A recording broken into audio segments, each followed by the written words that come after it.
Petition of right ഏത് വിപ്ലവവുമായി ബന്ധപ്പെട്ടിരിക്കുന്നു? രക്തരഹിത വിപ്ലവം. പെറ്റീഷൻ ഓഫ് റൈറ്റ് ഏത് വിപ്ലവവുമായി ബന്ധപ്പെട്ടിരിക്കുന്നു? രക്തരഹിത വിപ്ലവം. പെറ്റീഷൻ ഓഫ് റൈറ്റ് ഒപ്പുവെച്ച വർഷം 1628. 1628 പെറ്റീഷൻ ഓഫ് റൈറ്റ് ഒപ്പുവെച്ചത്. പെറ്റീഷൻ ഓഫ് റൈറ്റിൽ ഒപ്പുവെച്ച ഇംഗ്ലണ്ടിലെ രാജാവ് ചാൾസ് ഒന്നാമൻ. പെറ്റീഷൻ ഓഫ് റൈറ്റിൽ ഒപ്പുവെച്ച ഇംഗ്ലണ്ടിലെ രാജാവാണ് ചാൾസ് ഒന്നാമൻ.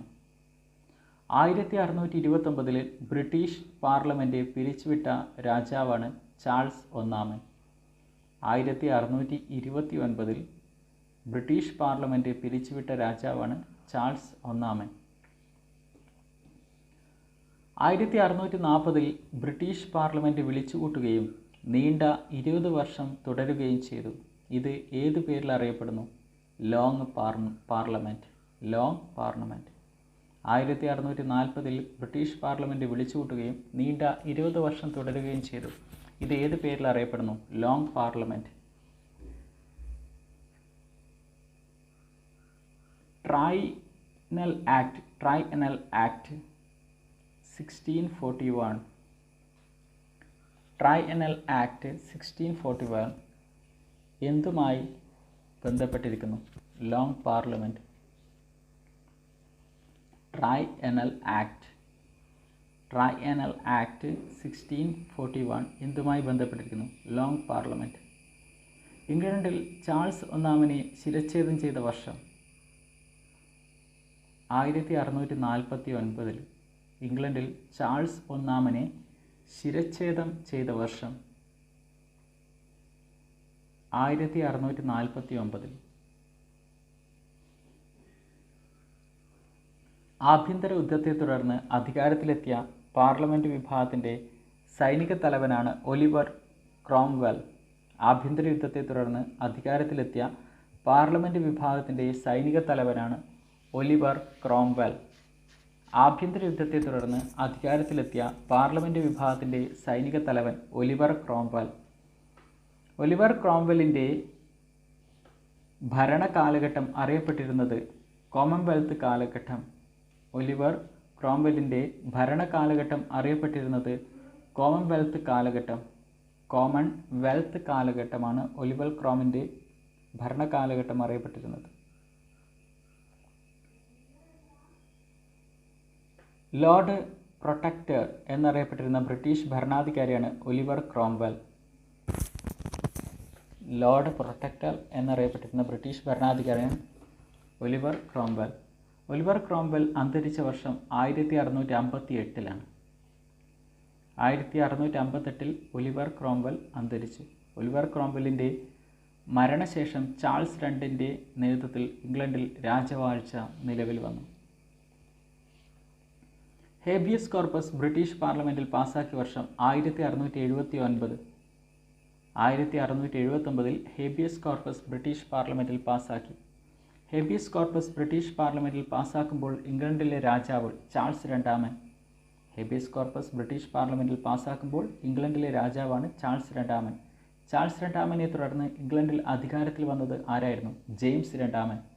ചാൾസ് രണ്ടാമനെ തുടർന്ന് ഇംഗ്ലണ്ടിൽ അധികാരത്തിൽ വന്നത് ആരായിരുന്നു? ജെയിംസ് രണ്ടാമൻ. ജെയിംസ് രണ്ടാമൻ്റെ സ്വേച്ഛാധിപത്യ നടപടികൾ വീണ്ടും രാജാവും പാർലമെൻറ്റും തമ്മിലുള്ള തർക്കത്തിനിടയാക്കുകയും രക്തരഹിത വിപ്ലവത്തിലേക്ക് നയിക്കുകയും ചെയ്തു. ജെയിംസ് രണ്ടാമൻ്റെ സ്വേച്ഛാധിപത്യ നടപടികൾ വീണ്ടും രാജാവും പാർലമെൻറ്റും തമ്മിലുള്ള തർക്കത്തിനിടയാക്കുകയും രക്തരഹിത വിപ്ലവത്തിലേക്ക് നയിക്കുകയും ചെയ്തു. ബ്രിട്ടീഷ് പാർലമെൻറ്റിൻ്റെ ഔദ്യോഗിക വസതി ബക്കിംഗ്ഹാം കൊട്ടാരം. ബ്രിട്ടീഷ് പാർലമെൻറ്റിൻ്റെ ഔദ്യോഗിക വസതിയാണ് ബക്കിംഗ്ഹാം കൊട്ടാരം. ബ്രിട്ടീഷ് പ്രധാനമന്ത്രിയുടെ ഔദ്യോഗിക വസതിയാണ് 10 ഡൗണിംഗ് സ്ട്രീറ്റ്. 10 ഡൗണിംഗ് സ്ട്രീറ്റാണ് ബ്രിട്ടീഷ് പ്രധാനമന്ത്രിയുടെ ഔദ്യോഗിക വസതി. ലോകത്തിലാദ്യമായി പ്രധാനമന്ത്രിയെ നിയമിച്ച രാജ്യം ബ്രിട്ടനാണ്. ലോകത്തിലാദ്യമായി പ്രധാനമന്ത്രിയെ നിയമിച്ച രാജ്യം ബ്രിട്ടൻ. ബ്രിട്ടൻ്റെ ആദ്യ പ്രധാനമന്ത്രി ആരായിരുന്നു? Robert Walpole. റോബർട്ട് വാൾപോളാണ് ബ്രിട്ടൻ്റെ ആദ്യ പ്രധാനമന്ത്രിയാണ് റോബർട്ട് വാൾപോൾ. ഏറ്റവും കൂടുതൽ കാലം ബ്രിട്ടീഷ് പ്രധാനമന്ത്രിയായിരുന്നത് ആരായിരുന്നു? Robert Walpole. ഏറ്റവും കൂടുതൽ കാലം ബ്രിട്ടീഷ് പ്രധാനമന്ത്രിയായിരുന്നത് ആരായിരുന്നു? Robert Walpole.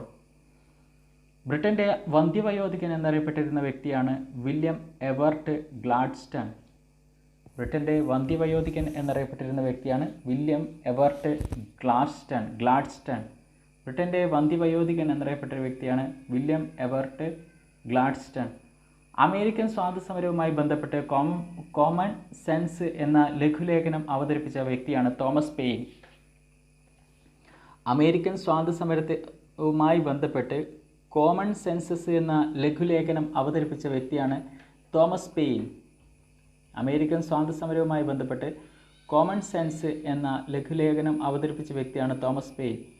അമേരിക്കൻ ഭരണഘടനാ സമ്മേളനം നടന്ന സ്ഥലം ഫിലാഡൽഫിയയിലാണ്. അമേരിക്കൻ ഭരണഘടനാ സമ്മേളനം നടന്ന സ്ഥലം ഫിലാഡൽഫിയ.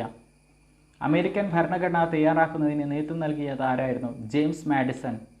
അമേരിക്കൻ ഭരണഘടന തയ്യാറാക്കുന്നതിന് നേതൃത്വം നൽകിയത് ആരായിരുന്നു? James Madison. ഫ്രഞ്ച് വിപ്ലവത്തിൻ്റെ ബൈബിൾ എന്നറിയപ്പെടുന്ന ഗ്രന്ഥമാണ് ദി സോഷ്യൽ കോൺട്രാക്റ്റ്. ഫ്രഞ്ച് വിപ്ലവത്തിൻ്റെ ബൈബിൾ എന്നറിയപ്പെടുന്ന ഗ്രന്ഥമാണ് the Social Contract. The Social Contract എന്ന ഗ്രന്ഥം രചിച്ചത് റൂസോ. ദി സോഷ്യൽ കോൺട്രാക്റ്റ് എന്ന ഗ്രന്ഥം രചിച്ചത് റൂസോ ആണ്. സ്വതന്ത്രമായി ജനിക്കുന്ന മനുഷ്യൻ എവിടെയും ചങ്ങലയിലാണ്. ഇത് ആരുടെ വാക്കുകളാണ്? റൂസോയുടെ വാക്കുകളാണ്. വിദ്യാഭ്യാസവുമായി ബന്ധപ്പെട്ട് റൂസോ രചിച്ച കൃതിയാണ് എമിലി. വിദ്യാഭ്യാസവുമായി ബന്ധപ്പെട്ട് റൂസോ രചിച്ച കൃതിയാണ് എമിലി. ഫ്രഞ്ച് വിപ്ലവത്തിൻ്റെ 100ാം വാർഷികത്തോടനുബന്ധിച്ച് പാരീസിൽ നിർമ്മിക്കപ്പെട്ട ഗോപുരമാണ് ഈഫൽ ടവർ. ഫ്രഞ്ച് വിപ്ലവത്തിൻ്റെ 100ാം വാർഷികത്തോടനുബന്ധിച്ച് പാരീസിൽ നിർമ്മിക്കപ്പെട്ട ഗോപുരമാണ് ഈഫൽ ടവർ. 1789 ഫ്രഞ്ച് വിപ്ലവത്തിൻ്റെ 100ാം വാർഷികത്തോടനുബന്ധിച്ച് 1889 മെയ് 6 മുതൽ ഒക്ടോബർ 31 വരെ നടന്ന എക്സ്പോസിഷൻ യൂണിവേഴ്സിലെ എന്ന പ്രദർശനത്തിന് വേണ്ടി ആണ് ഈഫൽ ഗോപുരം നിർമ്മിച്ചത്. 1789 ഫ്രഞ്ച് വിപ്ലവത്തിൻ്റെ 100ാം വാർഷികാഘോഷത്തോടനുബന്ധിച്ച് 1889 മെയ് 6 മുതൽ ഒക്ടോബർ 31 വരെ നടന്ന എക്സ്പോസിഷൻ യൂണിവേഴ്സല്ലേ എന്ന പ്രദർശനത്തിന് വേണ്ടിയാണ് ഈഫൽ ടവർ ഗോപുരം നിർമ്മിച്ചത്. രണ്ടാം ഫ്രഞ്ച് വിപ്ലവം എന്നറിയപ്പെടുന്ന വിപ്ലവം ജൂലൈ വിപ്ലവം. ജൂലൈ വിപ്ലവമാണ് രണ്ടാം ഫ്രഞ്ച് വിപ്ലവം. ജൂലൈ വിപ്ലവം നടന്ന വർഷം 1830. 1830 ജൂലൈ വിപ്ലവം നടന്നത്. ഏത് ചക്രവർത്തിയുടെ ദുർഭരണത്തിനെതിരെയാണ് ജൂലൈ റവല്യൂഷൻ നടന്നത്? ചാൾസ് 10. ഏത് ചക്രവർത്തിയുടെ ദുർഭരണത്തിനെതിരെയാണ് ജൂലൈ റവല്യൂഷൻ നടന്നത്? ചാൾസ് 10. ഹിറ്റ്ലറുടെ ജൂതപീഡനം വിവരിക്കുന്ന സ്റ്റീഫൻ സ്പിൽബർഗ് സംവിധാനം ചെയ്ത സിനിമയാണ് ഷിൻഡ്ലേഴ്സ് ലിസ്റ്റ്. ഹിറ്റ്ലറുടെ ജൂതപീഡനം വിവരിക്കുന്ന സ്റ്റീഫൻ സ്പിൽബർഗ് സംവിധാനം ചെയ്ത സിനിമയാണ് ഷിൻഡ്ലേഴ്സ് ലിസ്റ്റ്. റഷ്യൻ വിപ്ലവത്തെ ആധാരമാക്കി സെർഗി എസൻസ്റ്റീൻ സംവിധാനം ചെയ്ത ചലച്ചിത്രമാണ് ഐസൻസ്റ്റീൻ. സെർഗി ഐസൻസ്റ്റീൻ സംവിധാനം ചെയ്ത ചിത്രമാണ് ബാറ്റിൽഷിപ്പ് പൊട്ടൈൻകിൽ. റഷ്യൻ വിപ്ലവത്തിനെ ആധാരമാക്കി സെർഗി എസൻസ്റ്റീൻ സംവിധാനം ചെയ്ത ചലച്ചിത്രമാണ് ബാറ്റിൽഷിപ്പ് പൊട്ടൈൻകിൽ. 1900 ഇസ്ക്ര എന്ന പത്രം ആരംഭിച്ചത് ലെനിനാണ്. 1900 ഇസ്ക്ര എന്ന പത്രം ആരംഭിച്ചത് ലെനിൻ്റെ യഥാർത്ഥ നാമം വ്ളാഡിമിർ ഇലിച്ച് ഉലിയാനോവ്. ലെനിൻ്റെ യഥാർത്ഥ നാമമാണ് വ്ളാഡിമിർ ഇലിച്ച് ഉലിയാനോവ്. ബിഗ് 3 എന്ന് വിശേഷണമുള്ള ലോക നേതാക്കൾ ആരെല്ലാം? Franklin D Roosevelt, Winston Churchill, Joseph Stalin. Big 3 എന്ന് വിശേഷണമുള്ള ലോക നേതാക്കൾ ആരെല്ലാമാണ്? Franklin D Roosevelt, Winston Churchill, Joseph Stalin. ഏത് ഉടമ്പടി പ്രകാരമാണ് European Economic Community European Union എന്ന പേരിൽ നിലവിൽ വന്നത്? മാസ്ട്രിച്ച് ഉടമ്പടി. ഏത് ഉടമ്പടി പ്രകാരമാണ് European Economic Community European Union എന്ന പേരിൽ നിലവിൽ വന്നത്? മാസ്ട്രിച്ച് ഉടമ്പടി. യൂറോപ്യൻ യൂണിയൻ നിലവിൽ വന്ന വർഷം 1993 നവംബർ 1. 1993 നവംബർ 1 യൂറോപ്യൻ യൂണിയൻ നിലവിൽ വന്നത്. യൂറോപ്യൻ യൂണിയൻ്റെ ആസ്ഥാനം Brussels, Belgium.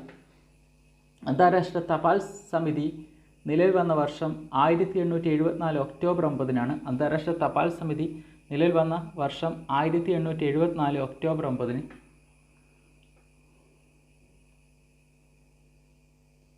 Universal postal union ഐക്യരാഷ്ട്രസഭയുടെ പ്രത്യേക ഏജൻസിയായ വർഷം 1948-ൽ. യൂണിവേഴ്സൽ പോസ്റ്റൽ യൂണിയൻ ഐക്യരാഷ്ട്രസഭയുടെ പ്രത്യേക ഏജൻസിയായ വർഷമാണ് 1948. യൂണിവേഴ്സൽ പോസ്റ്റൽ യൂണിയൻ്റെ ആസ്ഥാനം ബേൺ, സ്വിറ്റ്സർലാൻഡ്. യൂണിവേഴ്സൽ പോസ്റ്റൽ യൂണിയൻ്റെ ആസ്ഥാനം ബേൺ, സ്വിറ്റ്സർലാൻഡ്. ലോക തപാൽ ദിനമായി ആചരിക്കുന്നത് ഒക്ടോബർ 9-നാണ്. ലോക തപാൽ ദിനമായി ആചരിക്കുന്നത് ഒക്ടോബർ 9. രണ്ടാം ലോക മഹായുദ്ധത്തിലെ കെടുതികൾ അനുഭവിച്ച രാജ്യത്തിലെ കുട്ടികൾക്ക് ഭക്ഷണവും അടിസ്ഥാന സൗകര്യങ്ങളും നൽകുക എന്ന ലക്ഷ്യത്തോടെ യുണൈറ്റഡ് നേഷൻ ജനറൽ അസംബ്ലിക്ക് കീഴിൽ നിലവിൽ വന്ന സംഘടനയാണ് United Nation Children's fund, UNICEF. രണ്ടാം ലോക മഹായുദ്ധത്തിലെ കെടുതികൾ അനുഭവിച്ച രാജ്യത്തിലെ കുട്ടികൾക്ക് ഭക്ഷണവും അടിസ്ഥാന സൗകര്യങ്ങളും നൽകുക എന്ന ലക്ഷ്യത്തോടെ യുണൈറ്റഡ് നേഷൻസ് ജനറൽ അസംബ്ലിക്ക് കീഴിൽ നിലവിൽ വന്ന സംഘടനയാണ് United Nation Children's Fund.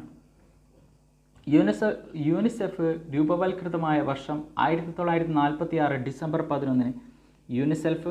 UNICEF രൂപവൽകൃതമായ വർഷം 1946 ഡിസംബർ 11-നാണ്. യൂണിസെഫിൻ്റെ ആസ്ഥാനം ന്യൂയോർക്ക്. യൂണിസെഫിന് സമാധാനത്തിലുള്ള നോബൽ സമ്മാനം ലഭിച്ച വർഷം 1965-ലാണ്. യൂണിസെഫിന് സമാധാനത്തിലുള്ള നോബൽ സമ്മാനം ലഭിച്ചത് 1965. യൂണിസെഫിൻ്റെ ദക്ഷിണേഷ്യൻ അംബാസിഡറായി 2013 നിയമിതനായ വ്യക്തിയാണ് സച്ചിൻ ടെണ്ടുൽക്കർ. യൂണിസെഫിൻ്റെ ദക്ഷിണേഷ്യൻ അംബാസിഡറായി 2013 നിയമിതനായ വ്യക്തിയാണ് സച്ചിൻ ടെണ്ടുൽക്കർ. യൂണിസെഫിൻ്റെ ദക്ഷിണേഷ്യൻ അംബാസിഡറായി 2014 നിയമിതനായ വ്യക്തിയാണ് അമീർ ഖാൻ. യൂണിസെഫിൻ്റെ ദക്ഷിണേഷ്യൻ അംബാസിഡറായി 2014 നിയമിതനായ വ്യക്തിയാണ് അമീർ ഖാൻ.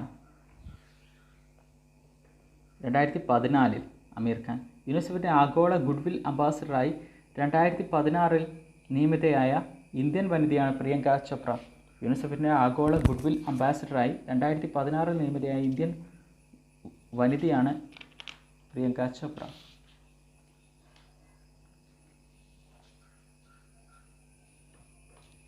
Thank you.